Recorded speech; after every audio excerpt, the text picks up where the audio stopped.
Salut les Vetters, Patrick ici de Vetted. Aujourd'hui, nous allons parler de ceci.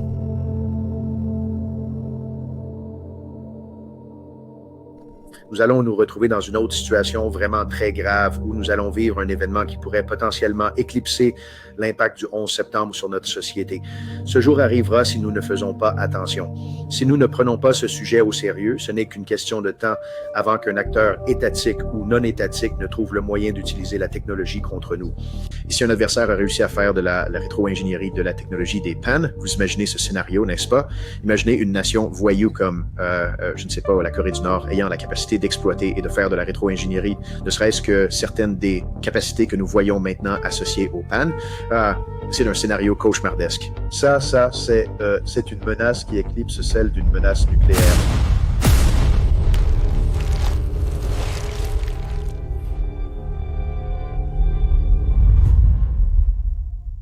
Alors, Vetters, cliquez sur j'aime.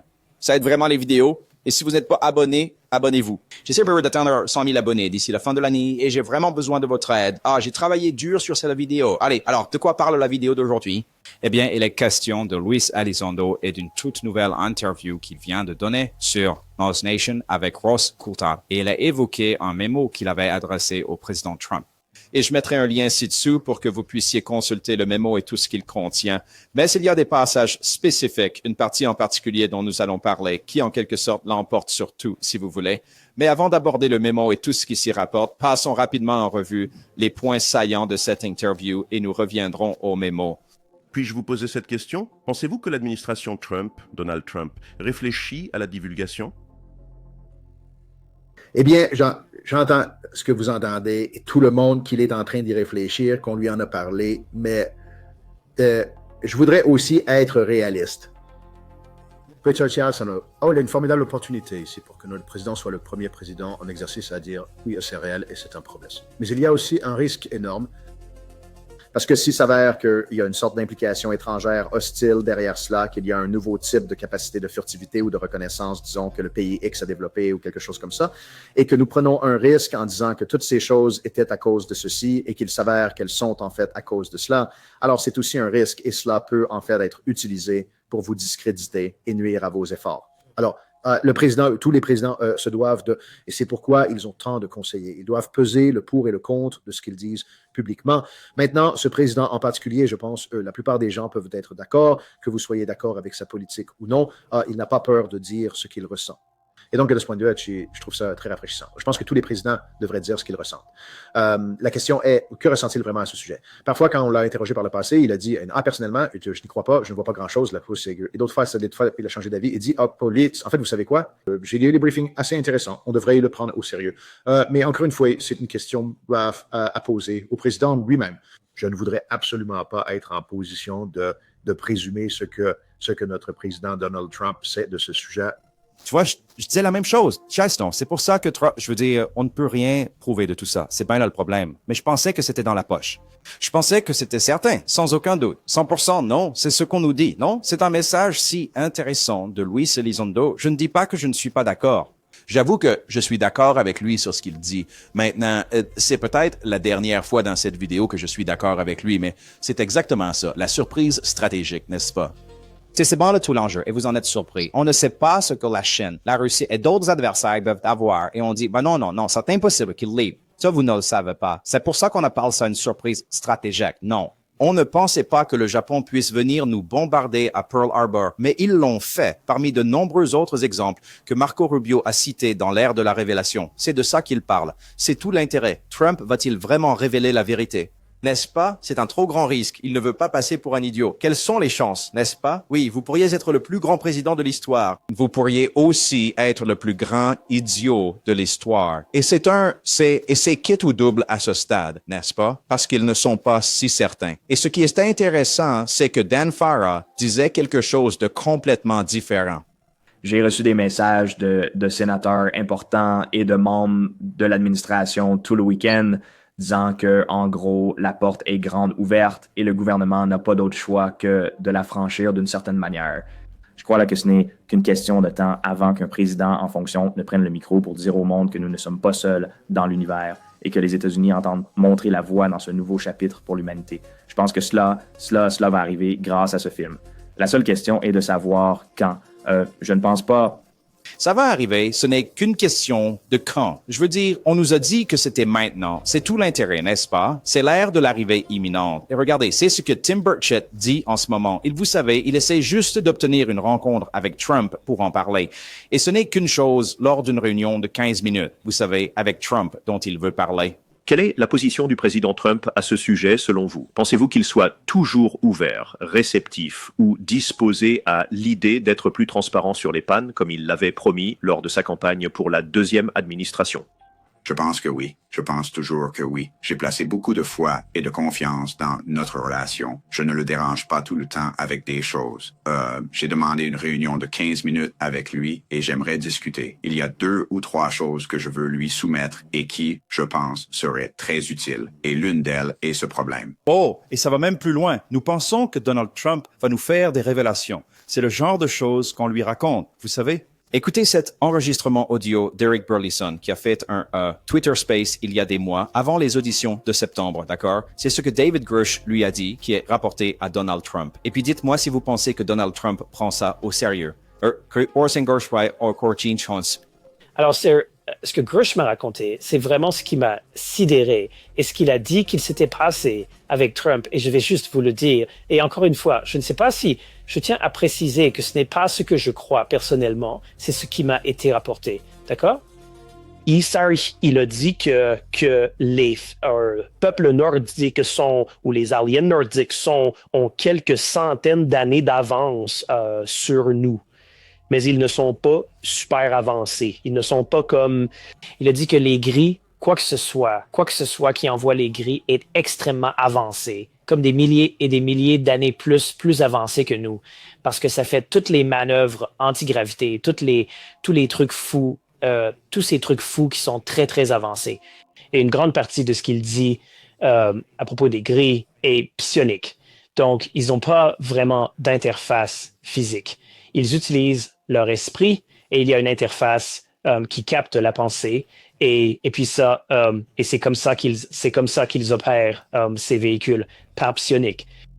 Mais les peuples nordiques ressemblent d'une certaine manière aux êtres humains et ils ont mené des expériences de croisement avec les humains. Et il affirme que certains d'entre eux, qu'il existe des extraterrestres hybrides qui vivent sur Terre. Et il a demandé qu'ils ont des croisements. Comment ça serait qu'ils ont des croisements? Et il n'a pas eu de réponse à ça. En fait, il ne savait pas s'il savait quoi. Mais il a dit que les briefings qu'il avait eus décrivaient, vous savez, ils en parlaient. Et il a dit quand Trump a été briefé sur ce sujet. Parce que Trump a finalement eu un briefing. Et il était en plein milieu de la procédure d'impeachment. Comme s'il était en train d'être destitué. Donc, il est en train de vivre ça. Et puis, là, il a eu une sorte de briefing existentiel qui a un peu bouleversé sa vision du monde. Il a plaisanté pendant le briefing. Quand ils ont dit qu'il y avait ces métis, il a plaisanté en disant qu'Adam Schiff devait en faire partie. Donc... Ouais. Mais de quoi est-ce qu'on parle sérieusement? Vous voulez qu'il prenne ça au sérieux et ensuite vous lui parlez des Nordiques et de ceci et de cela. Je veux dire, sans la moindre preuve, bien sûr qu'il va se moquer de tout ça. À votre avis, de quoi sont-ils en train de parler réellement en coulisses? Ils font des blagues. Maintenant, passons à autre chose. Qu'est-ce que c'est? Qu'est-ce qu'on fait? Comment se protéger? Peut-on se protéger, n'est-ce pas? Quel rôle le gouvernement a-t-il pour nous protéger? Au final, il y a beaucoup de choses dont le gouvernement ne peut pas nous protéger. Je crois que la vérité en fait partie et je ne pense pas que le gouvernement doive nous protéger. Je pense que la vérité est toujours la vérité et que les choses suivent leur cours et permettent aux êtres humains de décider par eux-mêmes comment ils veulent intérioriser cette information et potentiellement ce nouveau paradigme. Eh bien, en ce moment, Lou, les chances sont très favorables. La probabilité, la forte probabilité, selon les experts du marché. Il y a des sondages qui montrent qu'il y a 87% de probabilité que le président fasse une annonce de divulgation avant la fin de 2025.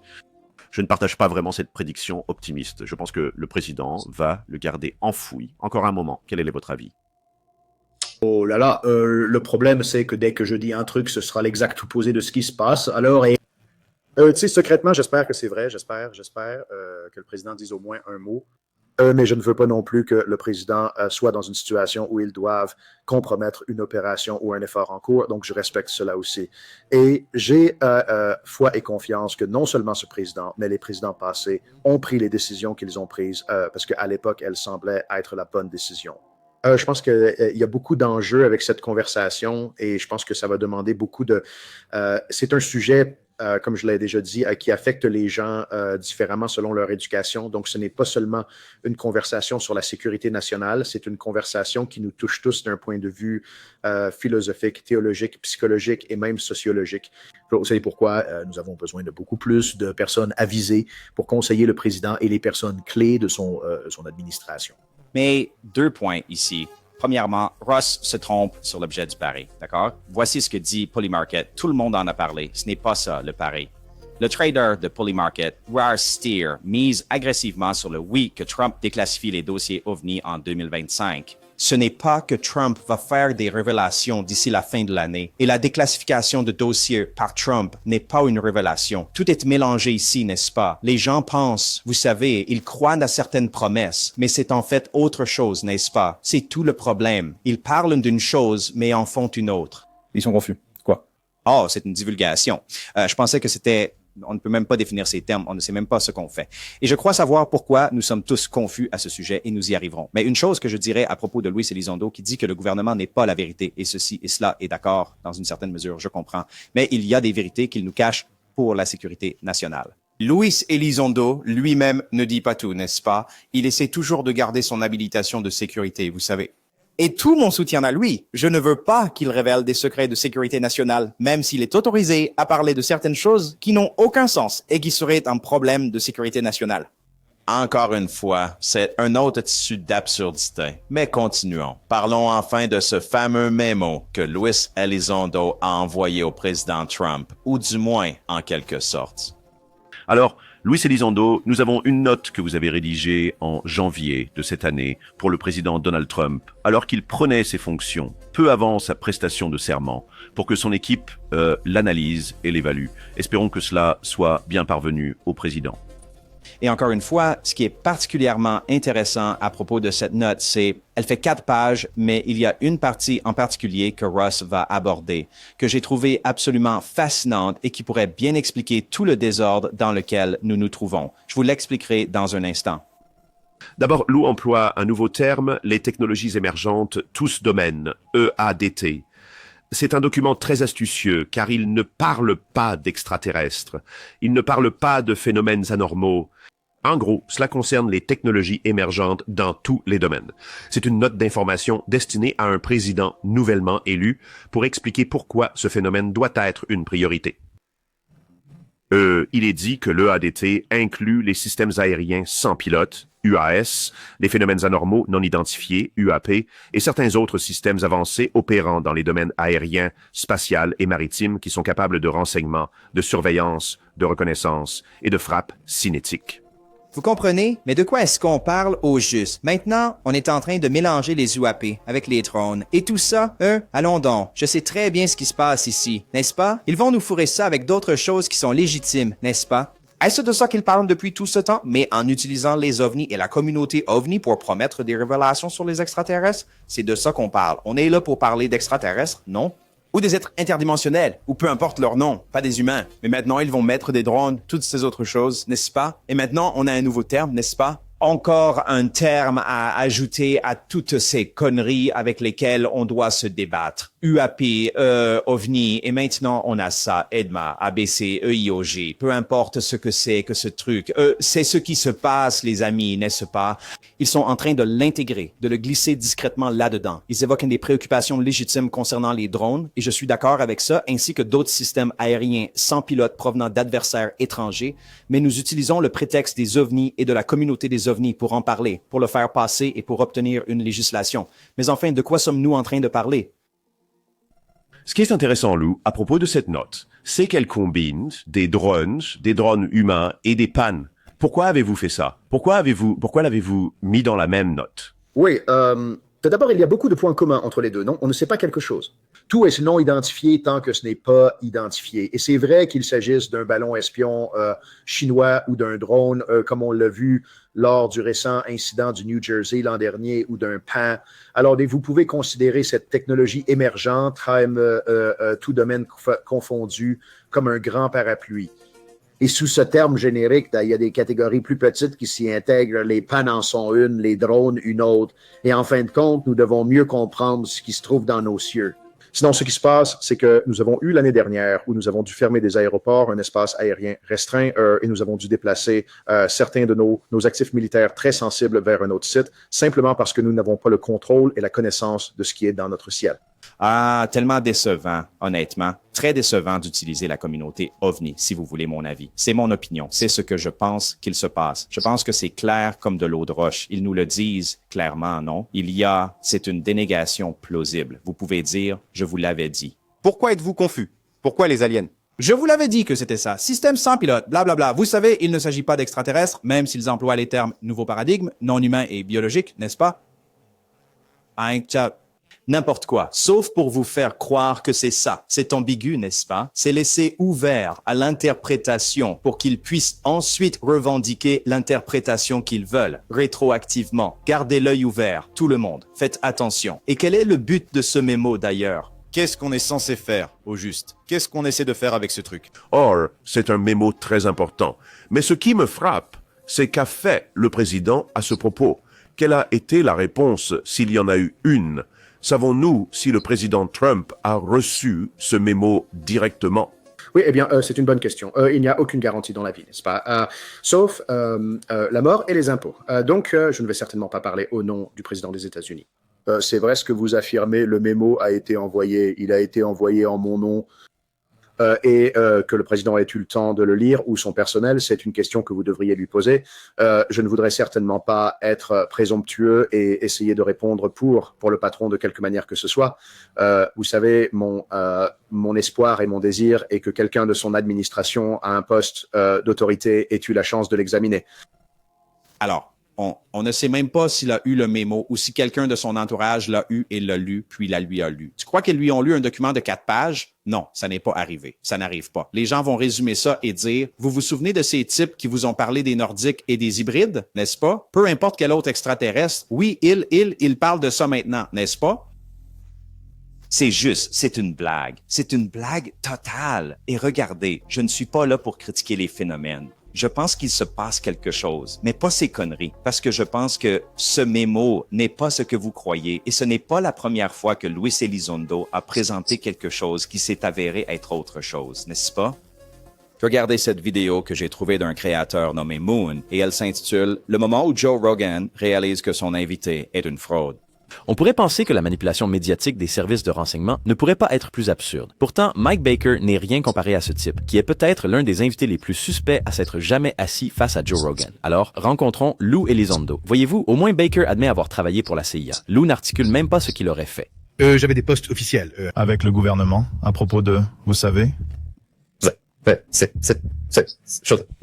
Ce n'est pas ainsi que les lanceurs d'alerte OVNI ont parlé aussi, comme David Grush, venu avec un dossier prouvé et très décoré. Lui fait des affirmations extraordinaires en se cachant derrière le secret. Il existe des preuves très convaincantes que le gouvernement américain possède du matériel exotique non humain. Il aborde aussi la mauvaise qualité de temps de vidéo d'OVNI, affirmant qu'il existe des images 4K HD. Mais remarquez comment il dit ne pas pouvoir en dire plus et n'avoir pas eu la permission d'en parler. Il déclare juste que ça existe. Pourtant, il est là, sur une plateforme connue pour atteindre des millions de personnes, admettant que le gouvernement manipule des objets extraterrestres. Joe remet précisément cela en question.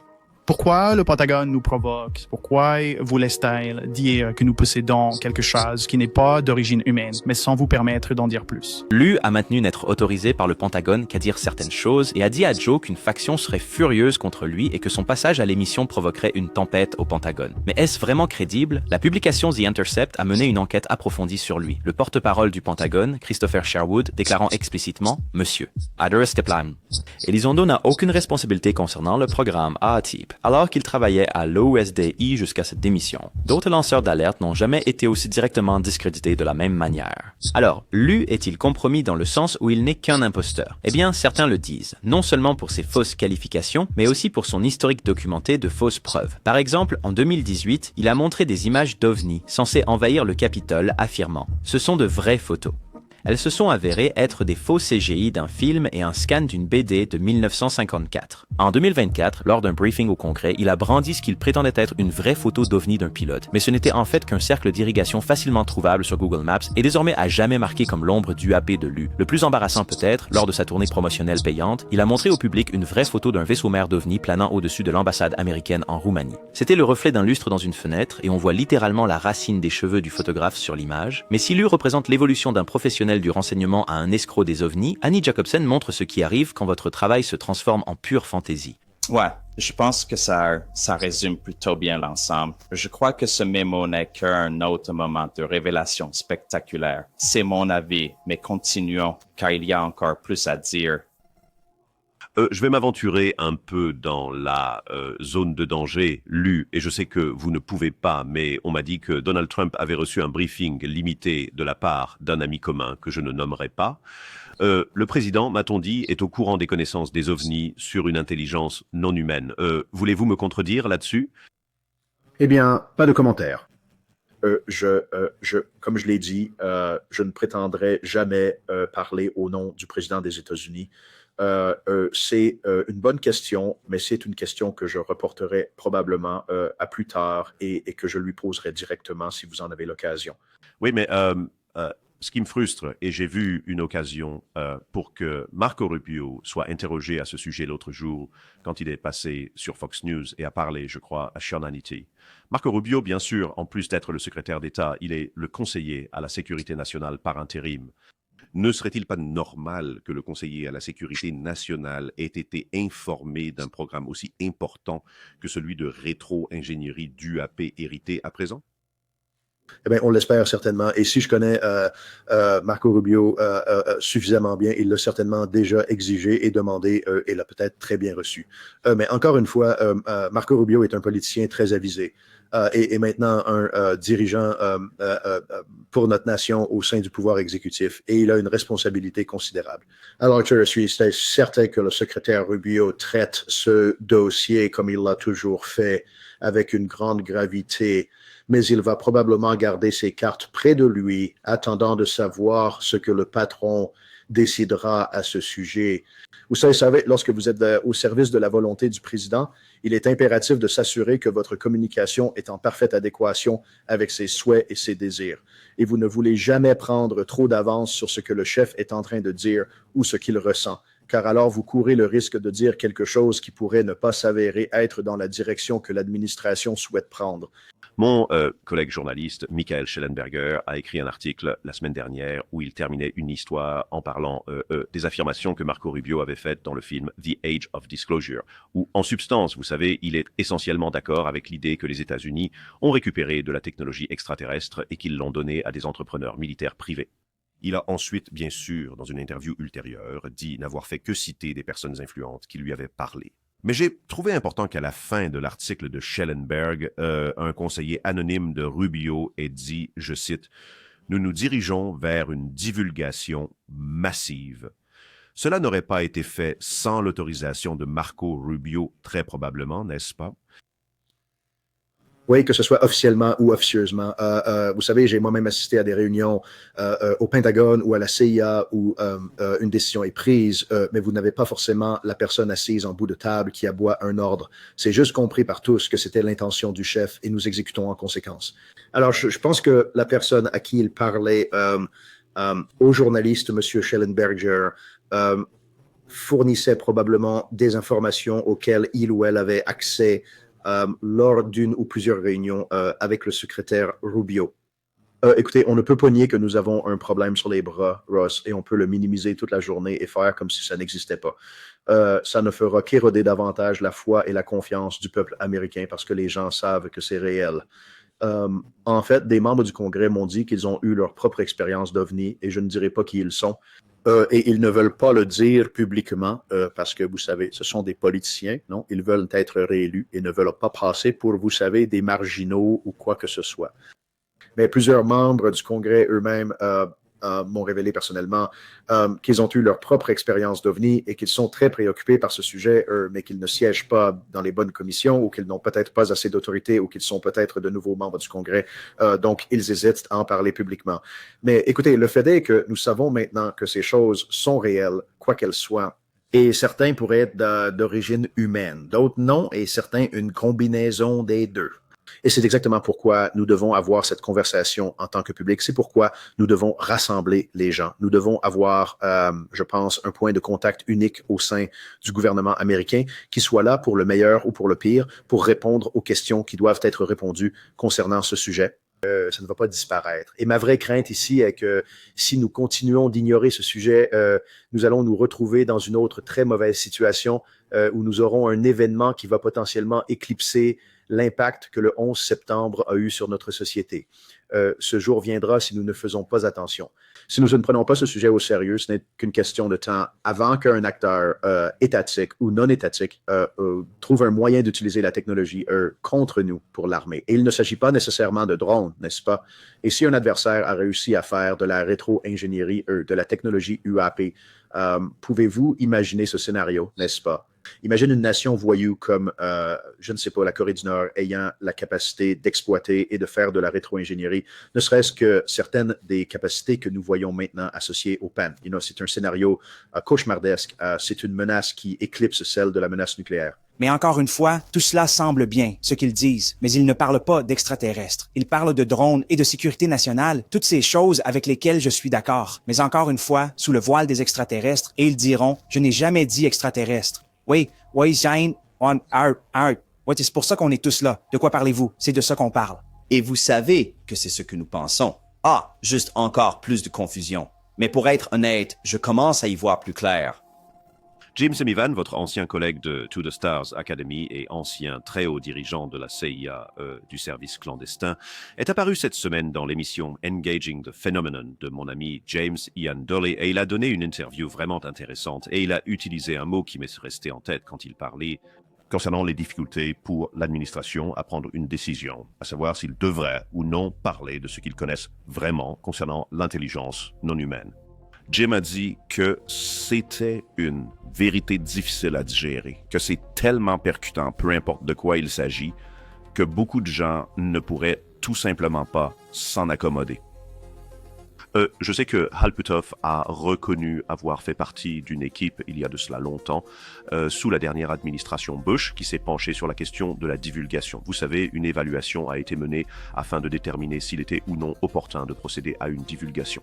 Et ce groupe de têtes pensantes, dont Hal Puthoff faisait également partie, a pris la décision à ce moment-là de ne pas divulguer. Est-ce qu'on revoit ça, encore une fois? Y a-t-il quelque chose que nous ignorons, Lou, dans l'arène publique qui influence la décision de divulguer ou non? Je veux dire, une des questions dans mon esprit, par exemple, est s'il y a une intelligence non humaine et si nous avons des accords avec eux, est-ce que ça fait partie de nos accords avec eux que nous ne divulguions pas? Ou la vérité est-elle si horrible et confrontante pour les humains qu'on ne voudrait pas la connaître? Qu'est-ce qui se passe? De quoi parle Jim? Pourquoi la vérité est indigeste? Certes. Vous avez raison. Si vous avez deux parties. Cela a examiné la question de la divulgation. Vous savez, une évaluation a été faite pour déterminer s'il était temps ou non de révéler l'information. Et le groupe de têtes pensantes que Hal avait écarté a aussi pris la décision à ce moment-là de ne pas divulguer. Regardons-nous cela encore une fois. Y a-t-il quelque chose que nous ignorons, Lou, dans la sphère publique qui influence la décision de divulguer ou de ne pas divulguer? Je veux dire, une des questions dans mon esprit, par exemple, est de savoir s'il y a une intelligence non humaine. Et si nous avons des accords avec eux, est-ce que ça fait partie de nos accords avec eux de ne pas le révéler? Ou bien la vérité est-elle si horrible et insoutenable pour les humains que nous ne voudrions pas la connaître? Qu'est-ce qui se passe? De quoi parle Jim? Pourquoi la vérité est indigeste? Oui, eh bien, vous avez raison. Si deux parties s'entendent sur un accord, on ne peut pas le rompre sans l'accord des deux parties, n'est-ce pas? Donc, disons qu'il y a eu un accord avec une NHI du genre on garde ça secret et vous aussi. Il faut vraiment que les deux parties acceptent de dire « Hey, on va rendre ça public ». Mais il y a aussi l'autre aspect de la vérité elle-même. Tout le monde dit vouloir connaître la vérité. Et je pense que la plupart des gens le font. Mais si on y pense, certaines vérités ne sont pas bonnes. Je vous donne un exemple. Vous allez chez le médecin et vous vous sentez bien. La tension est parfaite. Le docteur dit « Hey, j'ai reçu vos résultats sanguins. Vous voulez les connaître? » Oui, bien sûr. Dites-moi ce qu'il en est. Vous avez un cancer de stade 4, Lou, et il vous reste environ 3 mois à vivre. Ou, c'est peut-être une vérité que je ne voulais pas forcément, n'est-ce pas? Ou ai-je ce super nouveau partenaire de vie? On s'entend super bien. Je pense qu'on va passer à l'étape supérieure, peut-être se marier, qu'en penses-tu? Et bien sûr, ton pote te dit, tu veux vraiment savoir ce que j'en pense? Oui, dis-moi. Eh bien, en fait, j'ai vu ta compagne au bar hier soir en train d'embrasser quelqu'un d'autre. On n'est ce pas. Donc, en tant qu'humains, nous voulons la vérité et nous disons que nous voulons la vérité, mais la réalité est qu'il y a des vérités que la plupart des gens ne voudraient probablement pas savoir.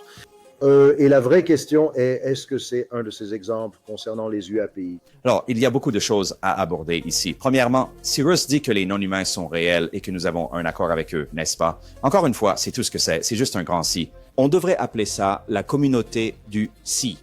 Et passons maintenant aux analogies de Louis Elizondo sur la vérité, d'accord?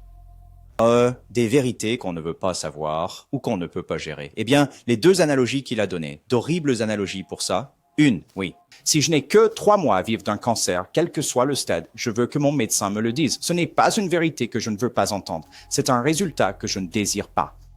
N'est-ce pas? Mais je dois accepter la vérité telle qu'elle est pour pouvoir vivre ma vie pendant 3 mois. Je ne veux pas qu'il me le dise la veille ou que je meure subitement un jour, n'est-ce pas? Ça, encore une fois, horrible analogie. Même chose avec votre partenaire de vie pris en train d'embrasser quelqu'un d'autre. Oui, vous voulez le savoir. Vous voulez continuer à vivre un mensonge et vivre avec cette personne? Encore une fois, c'est vraiment ce qu'il croit, c'est vraiment ce qu'il pense, mais c'est du grand n'importe quoi. Et puis, oui, cette fameuse interview dont Ross Coulthard nous parle avec James Iandoli de l'émission Engaging the Phenomena. Et d'ailleurs, un gars génial, une chaîne géniale. Je vous recommande vivement d'aller voir sa chaîne. Je mettrai un lien en bas. Cette interview date d'il y a 1 an. Ce n'était pas la semaine dernière. Et même si ça a été filmé il y a des mois, on n'y est toujours pas. Alors, je ne sais pas de quoi il parle, et peut-être que je me trompe, je ne suis pas sûr. Mais c'est la vidéo qui circule, dont tout le monde parle avec Jim Semivon. J'ai eu des personnes dont je sais qu'elles sont bien informées, et j'en ai déjà fait mention auparavant, et l'une d'entre elles m'a dit que la vérité est une indigestion. Ce n'est pas quelque chose que nous serions en mesure de pleinement saisir ou d'assimiler. Et c'est comme si, vous savez, on disait à quelqu'un quelque chose qu'il ne peut pas changer et dont il ignore les conséquences. C'est tellement génial, tellement bouleversant et transformationnel. Et peut-être pas dans le bon sens, vous savez, alors... Je veux dire, quoi pourrait être si choquant? Qu'est-ce qui pourrait être si perturbant? Oui. Je veux dire, à vos souhaits. Comme l'idée que nous sommes visités par une autre intelligence avancée, plus avancée que nous. Je veux dire, vous pensez ça ou est-ce autre chose? Non, c'est bien plus profond, je pense. On ne sait pas quoi. Nous avons donc une situation, Lou, où clairement, le conseiller à la sécurité nationale par intérim semble croire qu'il y a des éléments au sein du gouvernement américain qui ont récupéré une technologie d'une intelligence non humaine. Ils l'ont rétroconçue et ils ont laissé des entrepreneurs militaires privés en prendre le contrôle. L'inférence claire de ce que dit Marco Rubio, c'est qu'il croit les personnes qui le lui ont dit. C'est une situation extraordinaire où le conseiller à la sécurité nationale, l'homme qui conseille le président sur la sécurité nationale, fait essentiellement une admission publique dans un documentaire très réputé, affirmant qu'il croit qu'il existe une intelligence non humaine et que les États-Unis ont récupéré une technologie non humaine. La grande question qui me vient à l'esprit, cependant, est, en supposant que l'administration en soit consciente, pour l'instant, publiquement, elle ne fait absolument rien. Alors explorons les raisons pour lesquelles elle n'agit pas. Évidemment, vous avez soulevé le risque que des adversaires étrangers obtiennent un avantage si les États-Unis rendent cela public. Expliquez-moi ça. Pourquoi le fait que les États-Unis reconnaissent simplement le fait fondamental qu'une intelligence non humaine interagit avec cette planète forcerait d'une manière ou d'une autre la main des États-Unis à révéler la technologie qu'ils possèdent actuellement? Très bonne question. Je ne pense pas que ça puisse. Je ne suis pas d'accord avec ça. Oui. Alors, Ross, permettez-moi, si vous le voulez bien, de vous exposer un petit scénario. Disons que je représente le peuple américain et disons que vous êtes, je ne sais pas, le secrétaire de l'armée de l'air. Et je vous dis, Ross, secrétaire de l'armée de l'air, les UAP sont-ils réels, n'est-ce pas? en sortant et en disant simplement que oui, c'est réel, nous le savions. Alors, quelle est la toute prochaine question que je vais vous poser? La question suivante est qu'avons-nous appris de cela? Avons-nous pu en reproduire une partie, n'est-ce pas? Maintenant, tout d'un coup, vous vous retrouvez dans l'embarras car vous devriez admettre que oui, peut-être avons-nous pu exploiter cette technologie. Et au fait, nous le faisons depuis des décennies en secret. Et au fait, nous avons menti au Congrès, lui disant qu'il n'y avait rien à voir. Et au fait, nous avons menti au président, lui disant qu'il n'y avait rien à voir. Et au fait, nous avons dépensé des milliards et des milliards de dollars destinés à un projet ici, secrètement pour un autre là-bas, sans surveillance. C'est une très, très mauvaise situation pour le secrétaire de l'armée de l'air. Maintenant, prenons ce même scénario et inversons la donne. Si je vous dis, monsieur secrétaire de l'air Ross, est-ce que nous, en tant que nation, possédons des technologies très, très sophistiquées qui seraient considérées comme au-delà de la prochaine génération? Maintenant, cela peut sembler une question innocente, et bien sûr, votre réponse serait oui, Lou. Oui, nous avons dépensé beaucoup d'argent en recherche et développement. Hein. Nous avons des jouets vraiment, vraiment cool et nous sommes quasi certains que nos adversaires ignorent que nous les avons. Bon, quelle est ma question suivante à cela? Où avons-nous appris ça? D'où vient cette technologie, n'est-ce pas? Et maintenant, on revient au même problème de nos amis d'ailleurs. Donc, de toute façon, si vous vous engagez dans cette ligne de pensée, quoi qu'il arrive, ça mettra quelqu'un de l'administration dans une situation très, très difficile qui entraînera probablement un effet en cascade d'enquête, d'investigation, potentiellement des poursuites judiciaires et même des poursuites pénales. Pardon, je ne sais pas si j'accepte ça, Lou. Pour être honnête avec vous. Alors, et je pense que, de la même manière que l'administration refuse de divulguer les détails de la fabrication de bombes thermonucléaires, le grand public serait extrêmement respectueux et franchement compréhensif quant à la nécessité de garder certaines choses confidentielles. Je pense que c'est...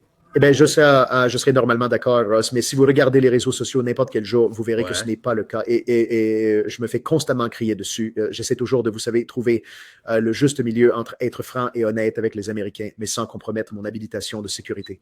Et c'est toujours utilisé contre moi. On m'a dit toujours ça. Lou, tu devrais juste dire tout ce que tu sais. Au diable ton habilitation, au diable ton accord de confidentialité, au diable ta promesse au gouvernement américain et dis-nous tout ce que tu sais, Harry. Ensuite, Lou Elizondo va en prison pour 30 ans. Bon, et pour info, la combi orange ne me va pas et ce n'est pas là que je veux être. Donc, il y a de vraies conséquences et je pense qu'il y aurait beaucoup de demandes de la part des gens pour tout savoir. Et donc, c'est une pente très glissante. Maintenant, personnellement, je suis d'accord avec vous. J'ai toujours dit que l'Amérique, je pense, peut supporter la vérité. L'Amérique mérite la vérité, peu importe ce que cela signifie ou quelles en sont les conséquences. Car au final, nous sommes une démocratie. Et c'est un gouvernement pour le peuple et par le peuple, ou du moins, c'est censé l'être. Et donc, je crois vraiment que nous pouvons y faire face. Je pense juste qu'il faut être, et c'est la façon dont on mène cette discussion qui est probablement plus importante que la divulgation elle-même. Parce que ce que nous ne voulons pas faire, c'est de révéler nos cartes inutilement à un adversaire étranger et soit leur prouver que nous avons une avance sur eux, soit leur prouver que nous sommes peut-être en retard sur eux, technologiquement parlant. Donc, il faudra beaucoup de grands esprits pour vraiment essayer de comprendre cela dans les causes et effets de second et troisième ordre et les conséquences. Encore une fois, Lou doit vraiment travailler ses analogies, parce que celle-là n'est pas bonne, n'est-ce pas? Encore une fois, on ne veut pas dévoiler nos cartes, n'est-ce pas? C'est ce que Lou dit en gros. Donner des infos à nos adversaires. Quoi? Qu'en est-il de tous les films et docus? Vous venez de sortir un documentaire qui expose tout pour nos adversaires. Je veux dire, regardez ce que Dan Farr dit chez Joe Rogan. Quand les gens parlent de l'ingénierie inverse réussie, de ces choses, que disent-ils? Disent-ils qu'ils peuvent voler autour de la Terre? Disent-ils qu'ils peuvent sortir de l'atmosphère terrestre et aller dans l'espace lointain avec ces choses? Alors, qu'ont-ils dit que nous sommes actuellement capables de faire avec ces engins de rétro-ingénierie que nous aurions soi-disant fabriqués nous-mêmes? Des personnes dont je ne peux pas citer les sources, qui étaient des sources extrêmement fiables, m'ont affirmé qu'une partie de l'activité UAP, plus précisément dans l'espace, est une technologie issue de la rétro-ingénierie. D'accord. Est-ce que ça veut dire dans l'espace en orbite terrestre basse ou est-ce que ça veut dire voyager à travers le système solaire? Ce qu'on m'a laissé entendre, c'était voyager dans le système solaire. Oh là là là là. Exactement. Alors, sont-ils habités? Autre chose que la même personne m'a dit. D'ailleurs. Ouais, c'est quoi ça? Avant que je n'oublie, leur conviction est que la technologie que nous avons ne serait pas utilisée, même pour arrêter une guerre mondiale. Ces cartes-là ne seraient pas révélées avant les tout derniers instants d'une situation de guerre nucléaire. Donc, ils ne l'utiliseraient pas pour arrêter les guerres que nous avons vécues depuis la Seconde Guerre mondiale. Peu importe combien. Ça doit arriver à 9. Il faut que ça atteigne un niveau où il n'y a plus d'autres options, car ça dévoilerait tes cartes. Maintenant, quand ils disent qu'ils ont voyagé à travers le système solaire, est-ce des êtres humains biologiques ou sont-ce des drones? Genre, qu'est-ce qu'ils disent? Moi, je n'ai jamais rien eu de tout ça. Tout ce qu'on m'a dit, c'est que certains UAP vus par nos astronautes lors de missions spatiales sont de la vie intelligente non humaine et certains sont des engins rétro-ingénierés. C'est ce qu'on m'a dit. Mais on ne sait pas s'il y a quelqu'un dedans, s'ils ont été rétro-conçus et qu'ils sont à nous et qu'on a su en fabriquer nous-mêmes. Ça, je sais pas. Faut que je le sache. C'est très important. Il y a une plein de types nommés Bob qui volent dans l'espace. Un genre de gars Top Gun à qui ils ont confié la tâche de... Ça ne m'étonnerait pas. Voyager vers Vénus vite fait. Pas étonnant. Des vaisseaux spatiaux rétro-ingénierés volaient. N'est-ce pas révéler nos cartes à nos adversaires? Allô? Si nous voulions maintenir la surprise stratégique, nous y avons renoncé il y a longtemps parce que nous révélons littéralement en public dans des livres, des documentaires, des podcasts, sans arrêt, encore et encore ce que nous possédons en tant que gouvernement, ce que nous cachons, la technologie la plus secrète, ce que nous cachons, ce dont elle est capable. Encore une fois, de quoi parlons-nous ici? Enfin, Lou, l'ère de la divulgation. Évidemment, tu as joué un rôle en réunissant les gens qui étaient prêts à parler dans ce film. Soi-disant. C'est un film tout à fait extraordinaire. Je veux dire, de voir quelqu'un comme James Clapper, un ancien d'Annie, faire les reconnaissances qu'il fait concernant une réalité NHI, est-ce que ça fait avancer les choses? Absolument. Tout fait avancer les choses. Je pense que chaque petit geste compte. Chaque coup de rame aide à faire progresser.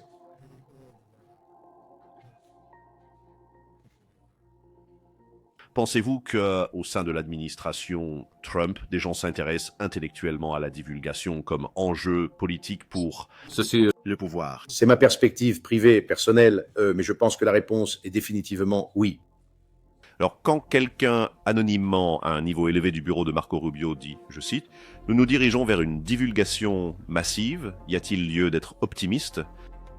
Il y a. Chaque coup de rame aide à faire avancer les choses. Bon, alors, j'imagine que cette vidéo aussi, n'est-ce pas? J'espère. Chaque coup de rame, n'est-ce pas? Je ne sais pas. Je suis juste complètement dérouté par l'âge de la divulgation, NHI. Mais encore une fois, ne faisons pas le jeu de l'adversaire. Surpris, stratégique. Vous voyez comme rien de tout ça n'a de sens, et puis il le cache juste derrière des drones? Allô, c'est le genre de truc où on te présente un gâteau, mais c'est un ballon de basket. Tu ne sais pas ce que c'est. Tu penses que c'est un ballon de basket, et quand ils le coupent, c'est un gâteau. Ils ont même une émission sur Netflix, non? Genre, est-ce un gâteau? Ou peu importe ce que c'est.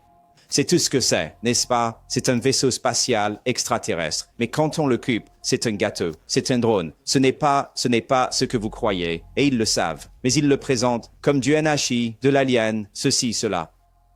Encore une fois, si cela s'avère vrai, il y a toujours une dénégation plausible, des choses laissées ambiguës, et ils peuvent toujours modifier les choses rétroactivement. Non, on l'a dit, n'est-ce pas? Ils nous disent en pleine face ce qu'ils sont en train de faire, mais tellement de gens ont déjà une idée de ce qu'ils veulent croire. Ils comblent eux-mêmes le vide, n'est-ce pas? C'est essentiellement ça. C'est ce qui se passe. Donc, tout ce que je recommande, ayez l'œil partout, vous tous. Ayez l'œil partout. Lou Elizondo, merci beaucoup de nous rejoindre à nouveau sur Reality Check. C'est toujours un plaisir de vous revoir. Et j'espère sincèrement que le président Trump prendra des mesures concernant ce mémo que vous lui avez écrit en janvier de cette année. En fait, non, c'était janvier. Était-ce janvier 2024 ou janvier dernier cette année? Je crois que c'était l'an dernier. Je l'ai écrit en 2024, mais je crois que c'était... Tu l'as écrit en 2024? Je croyais que c'était 2025. Donc... Non, c'est de 2024. Wow. Donc c'était un an avant... Attendez, quand l'équipe présidentielle l'a-t-elle eu? C'était à l'arrivée de la nouvelle administration? Je ne serais pas en mesure de vous dire ça. Ce n'est pas mon domaine d'expertise. D'accord, pas de souci. Mais en fait, pour l'instant, nous attendons de voir si le président prendra des mesures. Les experts spéculent que ce sera peut-être avant Noël. Je ne suis pas si optimiste. Lou Elizondo, merci beaucoup, monsieur. Bon, les amis, on va s'arrêter là. Dites-moi ce que vous en pensez dans les commentaires. On se retrouve pour la prochaine. N'oubliez pas, Vetas, chaque jour est un cadeau, les amis. Que la paix soit. Pat, comment vas-tu, mon vieil ami? C'est encore Chris de Dallas qui t'appelle. Écoute, mec, je dois te dire que c'est vraiment l'un des meilleurs travaux que je t'ai jamais vu faire sur cette histoire d'alunissage. Ce Bart, là, mec, t'as vraiment tout déchiré sur ce coup-là, mec. C'était absolument fantastique, Patrick. Tu as vraiment fait du bon travail sur ce coup-là, mec. Tu dis que tu mérites une tape. Tu en mérites même plusieurs, mec. Tu as complètement démasqué un abruti menteur à la télévision parce que ce type est juste... ce type ne vaut rien, mec. Et je suis tellement content que tu l'aies démasqué à ce point. Tu as fait une très bonne chose pour nous tous, car je crois vraiment que nous sommes allés sur la Lune. Et ce type est un charlatan, mais même sans ça, tu as juste exposé quelqu'un de très, très malhonnête et tout simplement pas une bonne personne, mec. Vraiment excellent travail, mec. On se reparle joyeusement. Salut.